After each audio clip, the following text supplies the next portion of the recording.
Nessa aula de informática a gente vai resolver alguns exercícios para revisar o conteúdo visto em sala de aula. Dê uma olhadinha. Primeira questão. Todo e qualquer software ou informação gravada e salva em nosso computador está guardada em unidade de disco. Considere que não há nenhum periférico ou drive de CD e DVD conectado ao computador nesse momento. Onde essas informações são salvas? Em outras palavras, quando você salva algo no seu computador, quando você salva... Cadê? Vou contar aqui, ó. Salvo. Para onde essas informações vão? Para que hardware essas informações estão indo? Onde ficam guardadas? Na memória RAM. Tá errado. A memória RAM é uma memória volátil. Ou seja, tudo que está nela não pode ser salvo. Tudo vai ser perdido quando você desligar o computador. Mas professor, para que serve a memória RAM? Aí eu dei o exemplo para vocês do cara que está lendo um livro que está no estante. Você vai pegar o livro da estante, então na estante é onde está armazenado os seus livros. Mas o livro que você está lendo naquele momento fica na sua mão. Então, aquele livro nas suas mãos é o equivalente à memória RAM, enquanto você está lendo. Mas quando você terminar de ler, você vai ficar carregando o livro para todo lugar? Não vai. Você vai de volta para a sua estante e guarda. Então fica de volta guardado. Onde é que guarda? Qual é o equivalente à estante no computador? Memória RAM não é. Na memória ROM. Professor, eu nem entendi direito o que é memória ROM.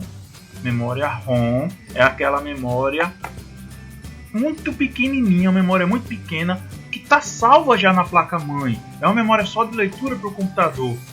Para você entender melhor, a memória ROM ela guarda os arquivos que dão o start, o boot no sistema. Professor, ainda não entendi. Lembra aquela tela que aparece quando você liga o computador, que às vezes demora ou não, depende do seu computador? Tá aí ela aparecendo. Pronto. Aquilo ali nada mais é do que uma leitura na memória ROM. Está carregando os equipamentos. Então também não é memória ROM. No HD, HD é o disco rígido, né? No inglês, olha que inglês bonito meu com esse sotaque nordestino. Hard disk. Mas a gente chama apenas HD. A resposta correta é exatamente essa. É o seu HD. Certo? Eu ainda estou apanhando da caneta aqui, pessoal. Então, perdoe aí o meu X aí todo tremido. O HD, ele é uma memória de massa. Ele é a maior memória que seu computador possui, o disco rígido. É o disco rígido que você verifica na hora de comprar, se você vai guardar muita coisa. Eu quero um computador para guardar muito vídeo, eu vou trabalhar com vídeo, então tem que ter lá muito vídeo. Eu quero um computador porque eu vou jogar e os jogos são muito pesados. A gente diz que o arquivo é pesado quando é muito grande. Então precisa de um grande HD. Por quê? Porque tudo fica guardado lá, o sistema operacional, o seu antivírus, as suas músicas, as suas fotos e por aí vai. Então o HD é ele que tem que ter uma grande capacidade e é nele que fica guardado tudo. Por desencargo de consciência, vamos sempre ler todas as questões, certo, pessoal? Todas as afirmações, aliás. Essas questões também vou ler. Na placa de vídeo, que erro! A placa de vídeo, o nome já está dizendo, ela só trabalha com informações de vídeo, de entrada e saída de vídeo. Isso que está na sua tela aí é trabalhado na placa de vídeo, que pode ser on-board ou off-board. Certo, pessoal? Meu computador não tem placa de vídeo. Seu computador não tem placa de vídeo off-board, que é aquela que se compra por fora. Vou até colocar uma foto aí. Olha aí a placa de vídeo. Mas seu computador, sua placa-mãe, ela tem uma, entre aspas, placa de vídeo dentro dela. Mas não serve para guardar dados, é o que importa da questão. Resposta correta, HD. Vamos para a segunda questão. Segunda questão. Assinale a alternativa incorreta, pessoal. Vocês têm que ler bem a questão, certo? Tem que ler muito a questão, porque a gente está acostumado a marcar o que é correto. Às vezes a gente nem lê e sai atropelando tudo. Vou marcar essa aqui, tá certa. Ele está pedindo para você assinalar a incorreta. Isso quer dizer que das 4 respostas, 3 estão corretas. Você vai marcar que está errada. Vamos dar uma lida no enunciado e depois a resposta. As informações em um PC. Professor, eu não sei o que é PC ainda, não entendi bem. Lá vem meu inglês de novo, certo, pessoal? Perdão, é meu inglês carregado do sotaque nordestino. PC vem do inglês personal computer, que quer dizer computador pessoal, ou simplesmente esse computador que a gente tem em casa, que pode ser inclusive um notebook também. Então as informações de um computador são transformadas em quê? Certo? Então a gente sabe que informática, ela trabalha com dados, ela trabalha com informações, e a informática utiliza o computador como máquina, como acessório principal. Esse computador, ele transforma essas informações. Professor, que informações são essas? Tudo que você usa no computador. Uma foto pode ser uma informação, uma música pode ser uma informação, um filme pode ser uma informação, e por aí vai. Tudo que está no computador são informações. E vai trabalhar.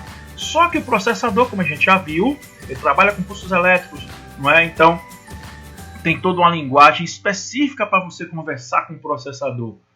Você não pensa que o processador é alguém que vai olhar uma foto, não. Ele já pega a foto, entre aspas, mastigadinha pelos outros componentes, já transformada pelos outros componentes. E essas informações são transformadas em quê? Para o processador ler, para poder haver a troca de informações entre as peças, para poder haver a troca de informações entre os computadores na internet. Vamos lá. As informações são transformadas em arquivos também. Você pode pegar um arquivo de texto, que é esse onde eu estou gravando aqui essas atividades. Então está correto. Só que eu não quero marcar o correto, lembrando, certo? Eu quero marcar o incorreto. Bits. Toda informação é transformada em bits. Professor, esqueci o que é um bit. Bit é a menor informação de um computador, é 1 ou 0. O processador, ele trabalha com 1, como eu já disse a vocês, o que foi que eu vou com a caneta aqui. Vamos lá. Trabalha com 1.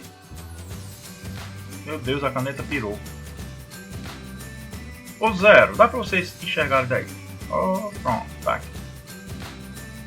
1 ou 0. Só que esse 1 ou 0, na verdade, são os pulsos elétricos. O computador não vê 1 e 0, 1 e 0, 1 e 0 é o que a gente diz para abstrair, para ficar mais fácil de entender. O computador ele vê, tem corrente elétrica ou não tem? Tem tensão elétrica ou não tem? Aí a gente diz que é 1 e 0. E são os famosos bits. Então está correto também. Toda a informação é transformada em bit. Toda ela. Tudo aquilo que eu já falei. Certo, pessoal? E aqui eu continuo apanhando a caneta, mas um dia eu aprendo. Bytes. Professor, o que é um bit e o que é um byte? Bit é assim. 1, 0, 1, 0, 1, 0 é cada pedacinho. Byte é quando você tem um conjunto. Por quê? Quando isso começou a ver como é que os equipamentos se comunicavam, eles não se comunicavam só com um bit por vez. 1, 0. Eles comunicavam com vários bits de uma vez só. E quantos bits eram? Então os primeiros programadores colocaram um conjunto equivalente a 8 bits. Certo? Olha a caneta aqui me ajudando. Minha letra nunca foi tão horrorosa. 8 bits. E esse conjunto, eles disseram que isso aqui agora eu vou chamar de byte. Quando a gente ri, parece que eu tenho 4 dentes em cima e 4 dentes embaixo, né? Pelo menos em história em quadrinhos. Então, isso parece uma mordidazinha. Daí o nome byte também, que em inglês a pronúncia é parecida com mordida. Bom, mas vamos lá. Então, o que é um byte? Conjunto de 8 bits. Se eu transformo as informações em bits, também transformo em bytes. Certo, pessoal? A informação é dividida em bits, e se você pegar em conjuntos, vai ser dividida em bytes. Então, também está correto. Obviamente, vamos marcar o nosso X aqui, porque o erro está na última questão, na última afirmação. Kilobytes por segundo. Se fosse só kilobytes, pessoal, estaria correto. Porque kilobytes é 1 quilo de bytes, ou seja, são 1000 bytes. Também é a mesma coisa, bit, se eu trabalho com bit, trabalho com byte, trabalho com kilobyte, megabyte. Só que aqui, pessoal, por segundo, ele está estabelecendo uma velocidade. Quantos kilobytes por segundo eu trabalho? Estou estabelecendo uma velocidade. E quando o arquivo é transformado, ele é transformado apenas em bits, apenas em bytes, e não estabelece uma velocidade. Isso aqui já é para transmissão. Quando você pega, por exemplo, a internet, você vai ter uma velocidade por segundo, às vezes por minuto, por hora, quanto é que você transmite. Então, já está lidando em termos de velocidade. Por isso que aqui é um erro, certo, pessoal? Aqui é a afirmação errada. As informações em um computador são transformadas em arquivos, em bits, em bytes, até em kilobytes. Mas em kilobytes por segundo não. Está errado. Terceira questão. As caixas de som de um computador são periféricos de saída. A questão já está afirmando isso.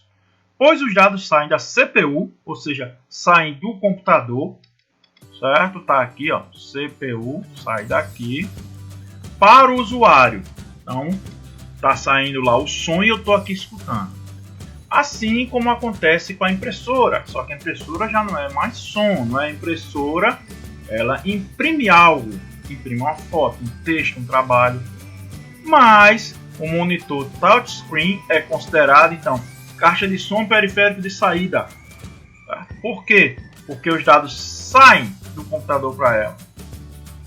A impressora também é de saída. Os dados saem do computador para ela. E o monitor touchscreen, ou seja, sensível ao toque. Como é que eu considero esse monitor? Vamos lá. O monitor é parte integrante da CPU. CPU geralmente é o que eu chamo que está ali dentro do gabinete. Ou ainda, se eu for levar o pé da letra, o que é CPU, certo? É a parte do processador. Não é, tá errado. Periférico misto de entrada e saída. Opa, tá aqui, ó. É um periférico de entrada e saída ou é misto? Tá aqui a resposta correta. Nós já encontramos, mas vamos às explicações. Primeiro, por que o touchscreen é considerado um periférico de entrada e saída simultaneamente? Porque tanto você fornece dados para o computador, como recebe dados do computador. Professor, ainda não entendi. A resposta pode estar na sua cara. Como assim, professor, na minha cara? Se você está assistindo essa aula por um tablet ou por um celular, você está olhando para um monitor touchscreen. Então, se você quiser parar a aula, por exemplo, coloca o dedo aí. Ó. Isso você está fornecendo uma entrada. Ao fazer isso, você está fornecendo uma entrada. Ao assistir a aula, você está usando ele como saída. Professor, tá bom, outro exemplo aí. Aqui celular, tablet, ficou meio confuso ainda.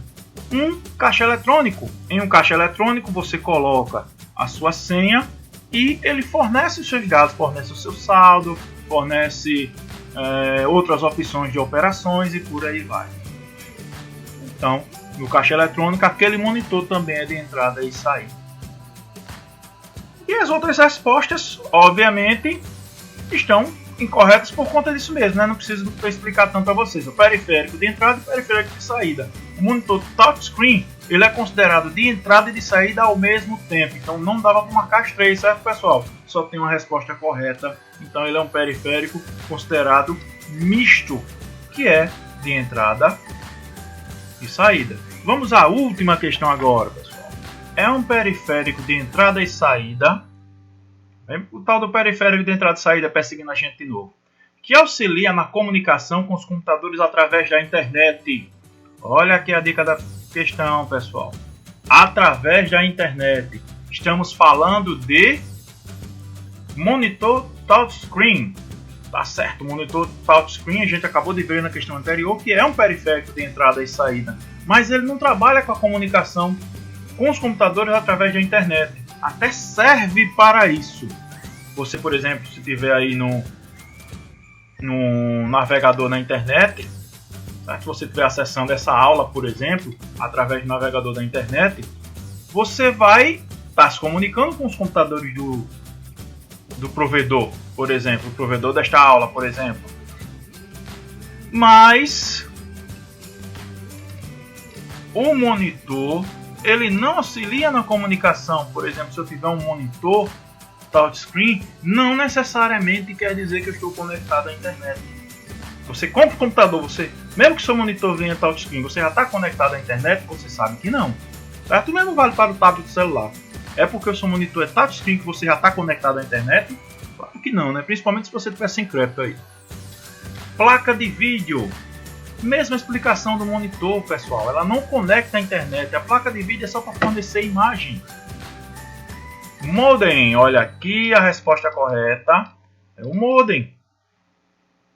Se você não tiver um modem ligado ao seu computador, não vai haver a transmissão nem a recepção de dados da internet. Lembrando que essa questão fala de internet, certo, pessoal? É só você ver qual desses acessórios aqui está relacionado com a internet. É o modem. Modem, por sinal, quer dizer modulador e demodulador. Professor, eu não entendi. Aqui o modem, ele é uma espécie de tradutor. O seu computador fala uma língua, ele traduz, manda para a rede e lá, sei lá, no Rio de Janeiro, na China, para onde você está mandando a mensagem, ele vai decodificar, ele vai demodular, vai fazer a tradução para quem está recebendo. Ah, professor, então quer dizer que se eu falar inglês aqui, o modem já traduz? Não, eu estou falando isso em nível de informática. Lembram da linguagem? 101010? Mesmo essa linguagem, ela precisa ser às vezes codificada para ser transmitida e recebida, certo, pessoal? Placa de som também não serve para comunicar nada com a internet. Mas professor, bota uma placa de som aqui, eu venho no microfone e estou falando com meus amigos durante os jogos. Sim, tira o modem. Você fica aí com sua placa de som falando sozinho. Então, de novo, o modem é o equipamento que faz a comunicação do seu computador com toda a internet. Certo, pessoal? A gente fica por aqui.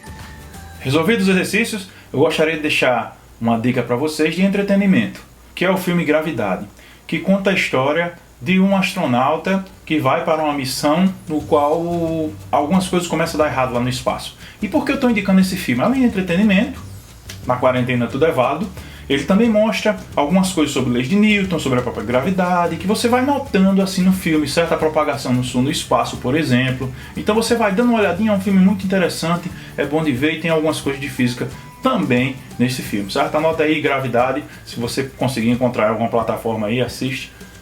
Muito obrigado, até a próxima aula.